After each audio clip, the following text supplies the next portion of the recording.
Creatine supplement लेने का main purpose होता है आपकी मसल क्रिएटिन लेवल को पूरी तरह सैचुरेट करना, जिससे उसके सारे फायदे मिल सके। इसके लिए दो कॉमन तरीके होते हैं। पहला तरीका होता है लोडिंग फेज, जिसमें आप 20 से 25 ग्राम क्रिएटिन रोज लेते हो, जो आमतौर पर 4 से 5 डोसेज में बांटा जाता है 5 से 7 दिनों के लिए। इसका मकसद होता है मसल क्रिएटिन स्टोर को जल्दी से जल्दी सैचुरेट करना। उसके बाद आप बस 3 से 5 ग्राम रोज लेते हो ताकि ये लेवल मेंटेन रहे।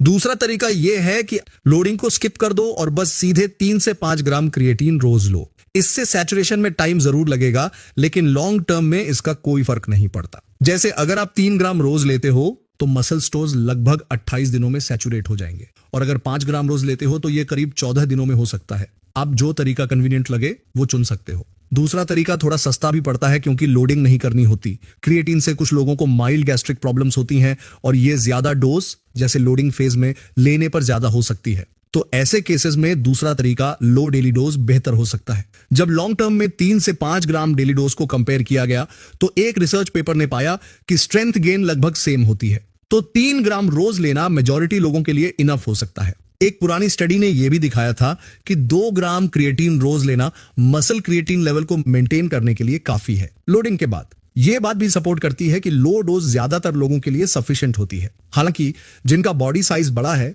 उन्हें 5 ग्राम के करीब डोज से ज्यादा बेनिफिट हो सकता है। अगर आप बॉडी मास के हिसाब से देखना चाहें तो 0.4 ग्राम प्रति किलोग्राम रोजाना लेना प्रभावी हो सकता है। क्रिएटिन को साइकिल करने की कोई जरूरत नहीं है। इसे लंबे समय के लिए लेना सुरक्षित माना गया है। कुछ लोगों ने किडनी को लेकर चिंता उठाया है, लेकिन ये क्रिएटिन और क्रिएटिनिन मेटाबॉलिज्म को ठीक से न समझ पाने की वजह से है, और एक पुरानी 1998 की केस स्टडी पर बेस्ड है।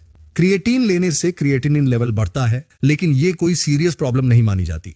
1998 वाली स्टडी में कई खामियां थी। आज हमारे पास और डेटा है, और एक बड़ी रिव्यू स्टडी ने कंक्लूड किया है कि कोई सीरियस साइड इफेक्ट नहीं देखे गए, और जहां देखे गए हैं वहां भी कई कंफाउंडिंग फैक्टर्स इन्वॉल्व थे।